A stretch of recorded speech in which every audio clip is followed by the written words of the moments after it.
नमस्कार दोस्तों। आप सुन रहे हैं बुक बानी, जहां किताबें बोलती हैं। हर एपिसोड में हम आपके लिए लाते हैं पंजाबी, हिंदी और अंग्रेजी कहानियों का सार, ताकि हर किताब की सोच आपके दिल तक पहुंच सके। तो चलिए शुरू करते हैं एक नए सफर की किताबों की दुनिया में।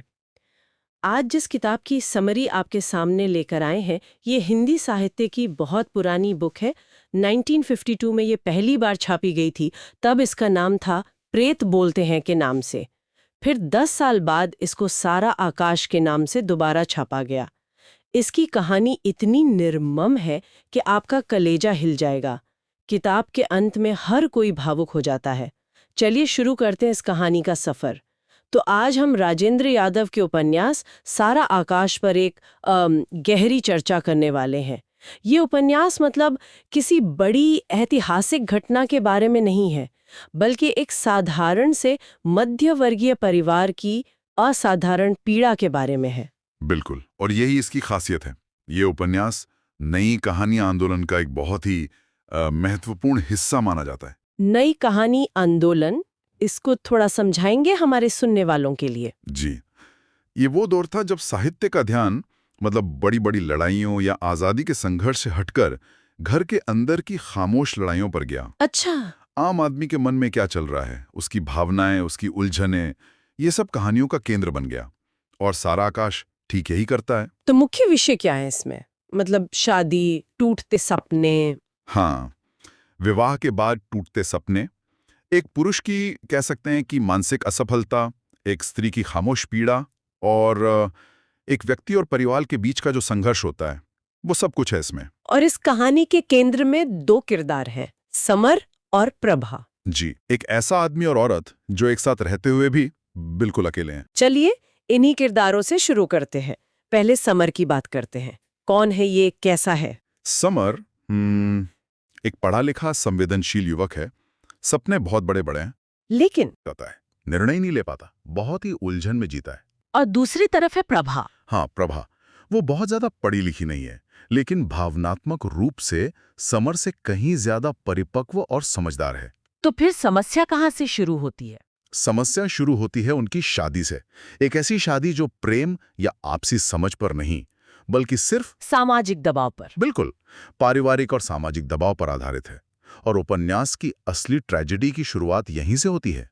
ये शादी दो लोगों को जोड़ती नहीं, बल्कि दो अजनबियों को एक कमरे में बंद कर देती है। और उस कमरे की खामोशी, वो खामोशी ही इस कहानी का शायद सबसे बड़ा किरदार बन जाता है। सही कहा। और इस खामोशी के बीच में है समर का चरित्र।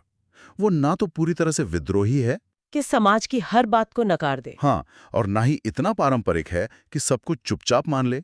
वो बस बीच में फंस कर रह गया है। लेकिन कई लोग कह सकते हैं कि समर तो बस एक कायर है। वो जिम्मेदारियों से भाग रहा है, अपनी पत्नी को नजरअंदाज कर रहा है। उसे एक जटिल पात्र कहना क्या एक बहाना नहीं है? बहुत जरूरी सवाल है ये। देखिए, ऊपर से देखने पर तो उसका व्यवहार कायरता ही लगता है। जी। लेकिन राजेंद्र यादव हमें उसके मन के अंदर ले जाते हैं। समर का संघर्ष बाहरी नहीं है, आंतरिक है। वो आजादी चाहता है, पर जिम्मेदारी के ख्याल से ही कांप जाता है। वो प्रभा की तरफ आकर्षित भी होता है, लेकिन उसे अपनी पत्नी के तौर पर स्वीकार नहीं कर पाता। ऐसा क्यों? उसे लगता है जैसे शादी ने उसकी व्यक्तिगत स्वतंत्रता छीन ली है, और अब वो उसी व्यवस्था से बदला ले रहा है जिसका वो खुद एक हिस्सा है। मतलब वो एक तरह से खुद को ही सजा दे रहा है, और अनजाने में प्रभा को भी। बिल्कुल। उसकी यह हालत, आपने एनालिसिस पैरालिसिस शब्द सुना है? हाँ, जहाँ इंसान सोचता बहुत है पर कर कुछ नहीं पाता। समर ठीक वैसा ही है। वो उस आधुनिक मध्यवर्गीय पुरुष का प्रतीक है जिसके पास विचार हैं, शिक्षा है, पर निर्णय लेने का साहस नहीं है। उसकी सबसे बड़ी त्रासदी उसकी निर्णयहीनता है। हाँ, वो शादी के लिए ना नहीं कह पाता, और शादी के बाद रिश्ते को हाँ नहीं कह पाता, बस बीच में झूलता रहता है। और उसकी यही दुविधा प्रभा के जीवन को एक तरह से नर्क बना देती है। और यहीं पर प्रभा का किरदार सामने आता है। समर की सारी उलझनों के सामने प्रभा एक मजबूत चट्टान की तरह लगती है। सही कहा। उसकी ताकत उसके शब्दों में नहीं, बल्कि उसकी खामोशी में है। एक गरिमामयी चुप्पी। ये चुप्पी क्या कहती है? ये चुप्पी उस दौर की लाखों भारतीय औरतों की कहानी कहती है। प्रभा अपने पति के मन की बेचैनी को समझती है। वो इंतजार करती है कि समर उससे बात करेगा, उसे अपनाएगा। जी, उसके अंदर प्रेम है, उम्मीद है और बहुत गहरा धैर्य है। वो शिकायत नहीं करती, कोई मांग नहीं करती। लेकिन क्या उसकी ये चुप्पी उसकी मजबूरी नहीं है? मतलब उसे सिखाया यही गया है कि पति परमेश्वर है और घर को बचाए रखना ही औरत का धर्म है। मुझे नहीं लगता कि लेखक उसकी चुप्पी का महिमा मंडन कर रहे हैं, तो फिर बल्कि वो इस सामाजिक सच्चाई को दिखा रहे हैं। वो बता रहे हैं कि कैसे संस्कार और घर बचाने के नाम पर एक औरत की अपनी इच्छाओं को दबा दिया जाता है। अच्छा, समाज उसकी चुप्पी को सहनशीलता कहता है, लेकिन लेखक हमें दिखाते हैं कि इस सहनशीलता के पीछे कितनी पीड़ा छिपी है। ये एक खामोश चीख है। और इस घर में सिर्फ ये दोनों नहीं है, पूरा परिवार है। और परिवार जिसे रिश्तों का आधार माना जाता है, यहाँ घुटन का सबसे बड़ा कारण लगता है। बिल्कुल। समर के माता पिता को बस एक कमाऊ बेटा और एक काम करने वाली बहू चाहिए। वो ये समझने की कोशिश ही नहीं करते कि उनका बेटा किस मानसिक दौर से गुजर रहा है। नहीं, उसकी बेरोजगारी, उसकी चुप्पी उन्हें उसकी नाकामी लगती है, उसकी पीड़ा नहीं। और फिर घर में भाभी का किरदार है, जो लगातार प्रभा को ताने देती रहती है। तो मतलब ये विवाद दो लोगों का मिलन कम और दो परिवारों की उम्मीदों का समझौता ज्यादा है। हाँ, एक ऐसा समझौता है जिसमें समर और प्रभा की भावनाओं की कोई जगह ही नहीं है। और इसका सबसे गहरा असर उनके दाम्पत्य रिश्ते पर पड़ता है, जिसके बारे में लेखक ने उस जमाने के हिसाब से बहुत खुलकर लिखा है। जी, ये उपन्यास का एक बहुत साहसिक पहलू है। यादव ने दाम्पत्य जीवन में जो यौन कुंठा होती है, हाँ, उसे बिना अश्लील हुए बहुत ईमानदारी से दिखाया है। समर और प्रभा शारीरिक रूप से एक ही कमरे में हैं, लेकिन मानसिक रूप से मीलों दूर। तो उनके बीच का जो शारीरिक संबंध है, वो प्रेम की अभिव्यक्ति नहीं है, वो एक अजीब सी कड़वाहट, अपराध बोध और अधूरी ख्वाहिश का प्रतीक बन जाता है। इसे थोड़ा और विस्तार से समझाइए। देखिए, समर के अंदर एक गहरा अपराध बोध है। उसे लगता है कि ये शादी उस पर थोपी गई है, और प्रभा उसकी आजादी की दुश्मन है। इसलिए कोई भी शारीरिक संबंध उसे अपने ही आदर्शों के साथ धोखा लगता है। बिल्कुल। और दूसरी ओर प्रभा के मन में समर्पण का भाव है, प्रेम की उम्मीद है, वो जुड़ना चाहती है। तो एक तरफ अपराध बोध है और दूसरी तरफ उम्मीद। और ये टकराव उनके रिश्ते को कभी पनपने ही नहीं देता। जी, ये दिखाता है कि बिना भावनात्मक जुड़ाव के शारीरिक नजदीकी कितनी खोखली और तकलीफदेह हो सकती है। और इसी घुटन से बचने के लिए समर बार बार भागने की कोशिश करता है। वो घर छोड़कर नौकरी के लिए दूसरे शहर चला जाता है। हाँ, उसे लगता है कि जगह बदलने से शायद कुछ बदल जाएगा। पर असल में तो वो खुद से भाग रहा होता है ना। बिल्कुल, अपनी जिम्मेदारियों से, अपनी कमजोरियों से, अपने डर से। और उपन्यास का सबसे बड़ा सबक यही है कि इंसान दुनिया में कहीं भी भाग जाए, वो खुद से नहीं भाग सकता। और यहीं पर उपन्यास का शीर्षक सारा आकाश बहुत प्रतीकात्मक हो जाता है। एकदम।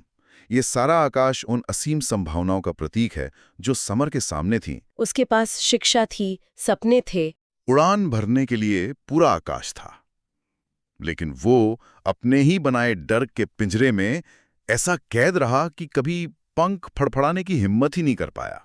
ये तो समर के नजरिए से हुआ। प्रभा के लिए इस आकाश का क्या मतलब है? प्रभा के लिए ये आकाश उसके सपनों का था, एक खुशहाल शादीशुदा जिंदगी का, प्यार और सम्मान का सपना। लेकिन वो जमीन की मजबूरियों में जकड़ी रही। हाँ, समाज की परंपराओं और परिवार की अपेक्षाओं की बेड़ियों में ऐसी जकड़ी रही कि कभी उस आकाश की तरफ नजर उठाकर देख भी नहीं पाई। तो दोनों के पास अपना अपना आकाश था, लेकिन दोनों ही अपनी अपनी जमीन से बंधे रह गए और कभी साथ में उड़ नहीं पाए। तो इस पूरी चर्चा को अगर हम समेटें तो हमारे सुनने वालों के लिए मुख्य टेकअवेज क्या हैं?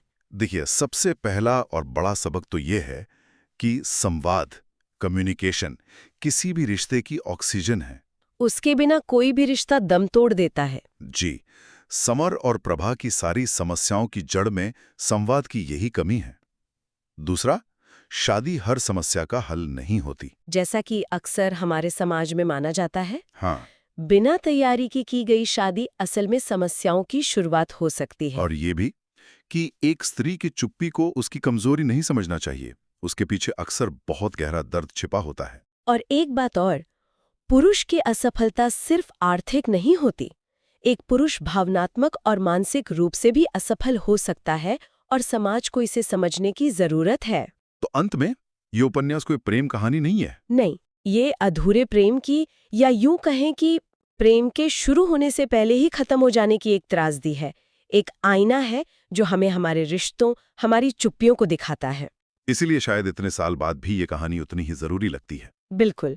और मैं इसे एक अंतिम विचार के साथ समाप्त करना चाहूंगा। जी। आज के दौर में जहां हमारे पास बात करने के इतने साधन हैं, smartphone, social media, video calls, क्या हम सच में एक दूसरे से ज्यादा जुड़ पाए हैं? बहुत बड़ा सवाल है ये। या हम भी समर और प्रभा की तरह अपनी अपनी डिजिटल दुनिया के सारा आकाश में अकेले ही उड़ रहे हैं, एक ही छत के नीचे रहते हुए भी एक दूसरे से मीलों दूर। अगर आपको हमारी ये कहानी पसंद आई हो, तो लाइक, शेयर और सब्सक्राइब करना मत भूलिए। कमेंट में जरूर बताइए कि अगली बार आप कौन सी किताब की समरी सुनना चाहेंगे। बुक बानी, जहां हर किताब बोलती है।